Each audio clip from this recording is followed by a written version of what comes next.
Kata Elia kepada seluruh rakyat itu, datanglah dekat kepadaku. Maka mendekatlah seluruh rakyat itu kepadanya. Lalu, baca sama-sama kalimat ini, 2, 3. Lalu ia memperbaiki mezbah Tuhan yang diruntuhkan itu. Ya, dari sini saya mengambil judul khotbah saya tentang resetting, mengatur lagi. Ya, atur ulang, memperbaiki lagi. Nah, yang kita baca di sini adalah Elia memperbaiki mezbah. Jadi mezbah, kalau ini mezbah tadi yang sudah dipakai untuk menjadi tempat penyembahan berhala, itu kemudian dibongkar oleh Elia, dihancurkan Elia, dan dia perbaiki lagi. Ya.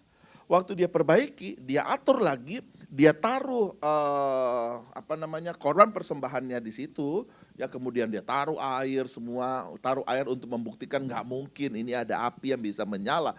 Tapi dengan itu saudara, kita lihat bersama bahwa betul-betul Tuhan datang dengan cara Tuhan. Kenapa? Karena yang lama, yang selama ini mereka pakai untuk menjadi tempat menyembah berhala, itu sudah dibongkar. Dan diganti dengan bangunan yang baru. Untuk apa? Untuk ditaruh korban persembahan yang akan dipersembahkan bagi Tuhan. Bapak Ibu harus tahu bahwa kadang-kadang ya, untuk bisa melihat api Tuhan turun dalam hidup kita, ada hal-hal yang harus kita atur ulang. Ada hal-hal yang harus kita atur ulang dalam diri kita. Ada hal-hal yang harus kita set up lagi dalam pelayanan kita, dalam keluarga kita, dalam keuangan kita, dalam bisnis kita, atau dalam apapun dalam hidup kita. Kalau saudara rasa memang ini bagian ini udah mulai nggak baik, ini bagian ini udah mulai nggak benar, ini bagian ini udah lebih banyak ruginya daripada untungnya, coba atur ulang. Coba saudara resetting lagi, atur lagi. Dan saya percaya ketika saudara menata itu kembali, itu akan menjadi produktif lagi. Kenapa?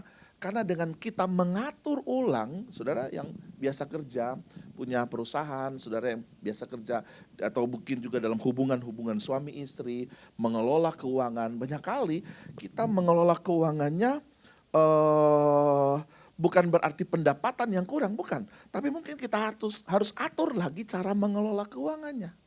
Ya, saya mungkin hampir sama seperti kebanyakan orang Manado. Ya, bahwa kita tuh lebih banyak pengeluaran daripada pendapatan. Nggak tahu kalau orang lain begitu ya. Itu lebih banyak pengeluaran daripada pendapatan, saudara. Ya kadang-kadang apa yang didapat bulan kemarin baru tanggal 10 udah habis. Ya, karena kalau udah pegang uang bingung nih, ini mau pakai buat apa nih ya? Udah mulai pikir belanja ini. Dan kita di akhir bulan kita nangis, Tuhan tolong berkati Tuhan. Aku klaim janji firman-Mu, berkat-Mu dahsyat, berkat-Mu melimpah. Padahal kita yang gak bisa ngolah keuangan kita. Nah ini harus diatur ulang. Ya ini kalau mezbah ini harus diatur ulang. Kenapa? Karena kalau kita gak atur lagi, kita mau teriak minta api sekuat tenaga, api Tuhan gak mungkin turun. Berkali-kali Tuhan tolong, ada lagunya tuh kan, berkali-kali kau menolong. Ada banyak kali Tuhan tolong, tapi ada banyak kali juga kita rugi. Kenapa? Karena kita gak atur lagi.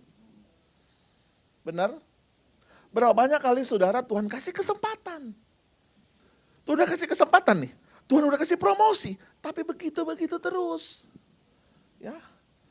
Nah, tapi bukan hanya hal itu yang ingin, karena itu jelas terlihat di situ, dia mengatur. Tapi bagi saya ada hal lain lagi yang kemudian diatur oleh Elia, yang menjadi inti khotbah saya hari ini, yang kemudian mendatangkan api Tuhan yang besar.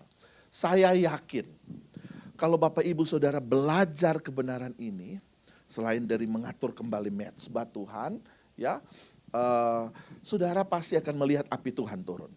Saudara pasti akan melihat Tuhan hadir di tengah keluarga saudara. Saudara pasti akan melihat Tuhan hadir di usaha saudara. Saudara pasti akan melihat Tuhan hadir